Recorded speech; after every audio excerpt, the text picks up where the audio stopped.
what's up? So I wanted to come on here talk about what's going on with Tom Asta and S. I mean, it's not that surprising that this is happening, but what Tom Asta posted is really interesting. There's a lot of information here, and for me, I think it gives a lot of clarity as to probably why people don't get paid that much in skateboarding, and maybe it's not a downturn in skateboarding, but maybe it's something else more on the lines of exploitation.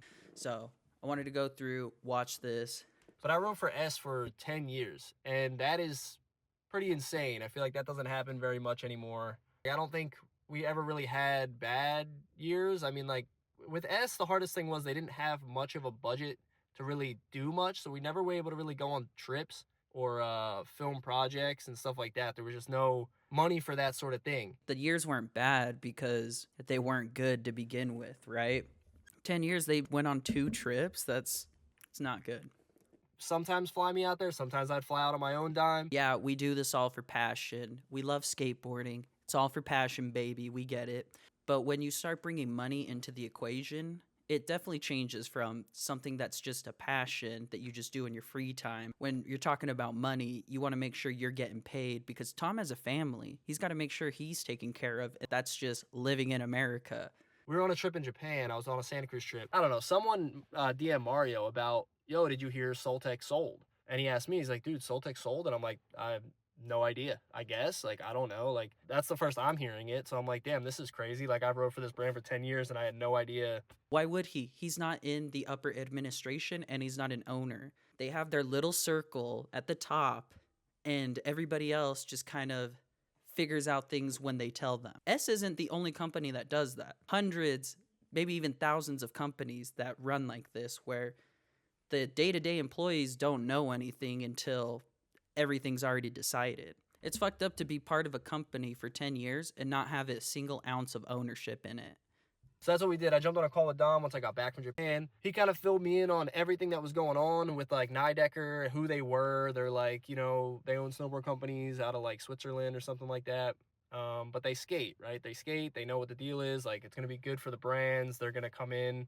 They're going to redo the budgets for each brand. Just because someone skates doesn't mean they're not going to fuck you up in the end. Basically, these dudes were coming in, relieving Pierre, the owner of Soltec, of like all this debt, basically like buying the companies off of him. Right there, Tom mentioned something that really catches my ear. They relieved Pierre of his debt.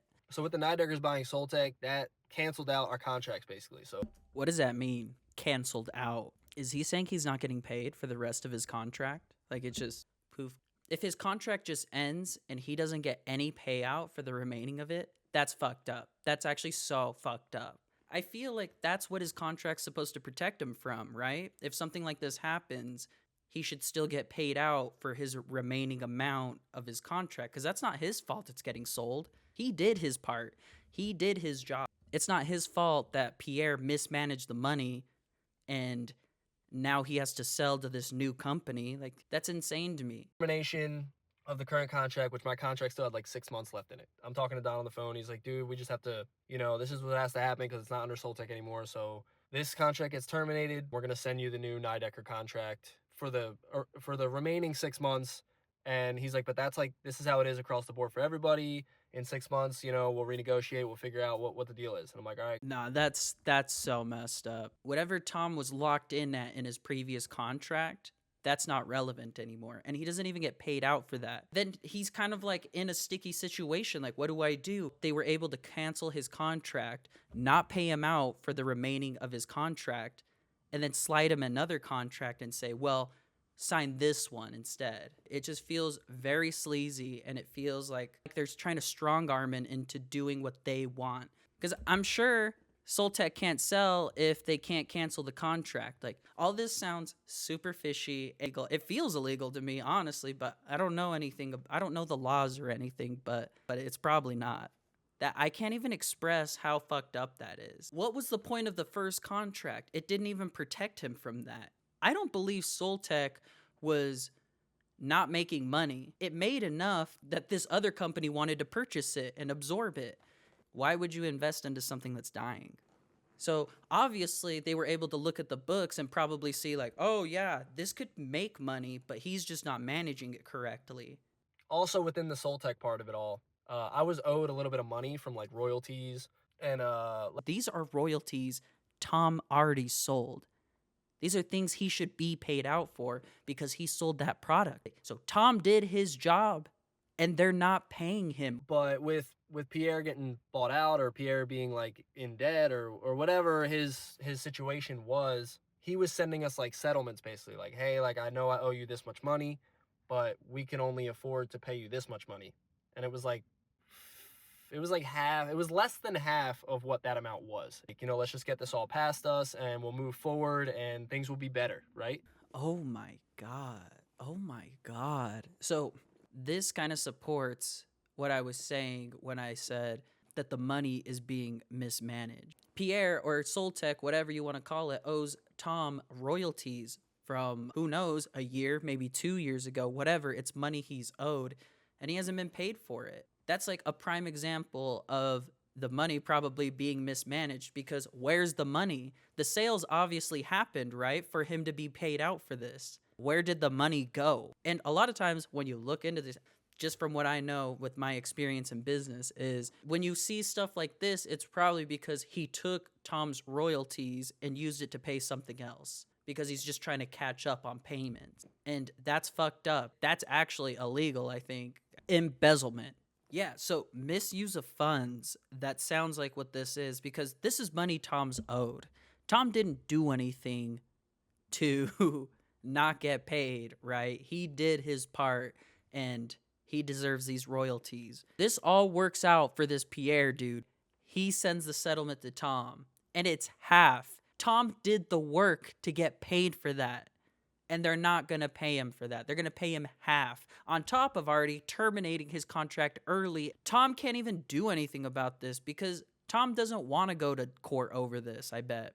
To go through court, sue them, and get money that he's already owed for who knows how long. That's fucked up. Soltech is worldwide too. I don't know if I believe that they're not making money. Trying to make ends meet, blah, blah, blah. But like, let's just get this all past us and we'll move forward and things will be better, right? They're just saying that so Tom will sign the settlement. That's fucked up. That's what's hard about business is when you start making money from something like skateboarding, it changes. Like you got to really protect yourself because people in business don't have your best interest in heart. They really don't. Their bottom line is profits, and you kind of need to keep that in mind. Skateboarding, yeah, we're all bros, we're all homies, but when it comes to money, you got to pay me, bro. That's business, baby. You got to have that same mentality. That's the line is we all love skateboarding, but no one wants to be taken advantage of. Companies go under all the time. It's not specific to skateboarding. It's everywhere. There's a lot of people who create something that makes money and they don't know what to do with the money they get from that. And because they mismanage it, you need things to protect you. I'm getting sold and the whole time it seems like, I guess I'm not getting sold it, but it seems like I am. No, he is getting sold that because they're saying, yeah, sign this so we can move forward. We got to cancel your contract early, but hey, sign this one for 6 months and then we'll just renegotiate later. I signed the settlement because I'm like, yo, let's just, whatever, I'll do this because let's move past it. I think it was like the last time I went out to LA is when I started getting weird vibes. Because they got what they wanted, right? They needed him to sign the settlement. And as soon as they got what they needed, they just kind of wipe their hands, Capitalism, baby. It's why you need things to protect yourself. Tom did what he was supposed to do, but because there was nothing that protected him, they just took advantage of him. Kelly calls me. He's like, yo, dude, we just had the meeting. And he's like they don't want to resign you. I'm like, really? And he's like, yeah. I'm like, did they say like why or what? And he's like, they said they don't really see value in what you do. Or no, it was they don't see where you fit in and they don't see value in what you do. Oh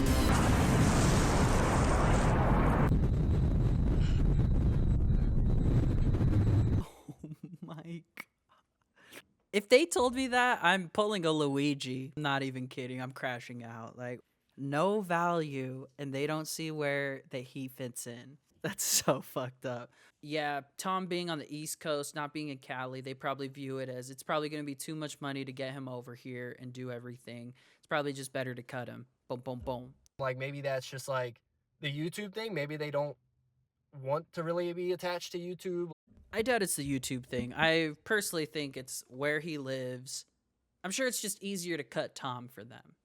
Point blank. Like running a business, duh, you would cut Tom because that would be the most profitable thing to do. But if you're trying to build culture, you wouldn't care about that. You would understand someone like Tom Asta is an expense, and you would have to be able to understand how to market him. I feel that's been Tom's problem. Even back when he was on Mystery, no one's been able to really market him. A lot of skaters are looked at to be content creators, like market managers, all these things. Sometimes I feel when you're sponsoring someone, these are the things you should be doing. Tom getting kicked, I think, shows a lot about what corporate people think about skateboarding. They think it's just all Cali. They don't want to invest money in other skate communities. Why not invest some money to maybe help Tom create more community in his local skate community and then build branding out there? But no, people don't want to do that. People don't want to invest profits to build something. People just want to make money. They just want the most profitable route. It's like, this shit's deeper. That's how I feel about all this. There was room for negotiation in this conversation. I expected it already, to be honest. That's how passionate Tom is about skateboarding. Is he's even willing to take less. This shit's a business at the end of the day. Like, although you want to be friends with everyone, you can't, because being friends means you'll allow people to take some form of advantage of you. Like, I'll hook my friends up, they won't pay me back, and I just fucking don't care because I know you're going to get me back eventually. But when it's business, that's not how it works. Even if we're friends, I'm not going to treat it the same. And in order to run a successful business, you kind of have to be harsh. If you're going to be doing these deals, make sure you're reading the contract. Make sure you understand what happens when things kind of go south and how you're protected on that and how you're going to be paid out. Because no one's thinking about how this affects Tom. Pierre's making sure that he gets out of debt. The company buying Pierre out is looking at this like, oh, sweet, we're going to acquire this huge skate company. And the people that are hurt in this in the end are people like Tom, who didn't do anything wrong. He got a settlement for money he was owed, and his contract was ended early. This is real shit that be happening on the day-to-day. If you want to make money in skateboarding, you have to make sure you take care of yourself. Understand the contracts. Be in the negotiations. If you can't be in the negotiations, hire someone that can. But if something happens, you want to be protected, especially if skateboarding is your job. Because it's not like you're in a union. It's not like you have workers' rights. Like, there's a lot more room for exploitation. I mean, that's my coverage. I feel bad for Tom. Tom, if you see this, money's out there. You can get it.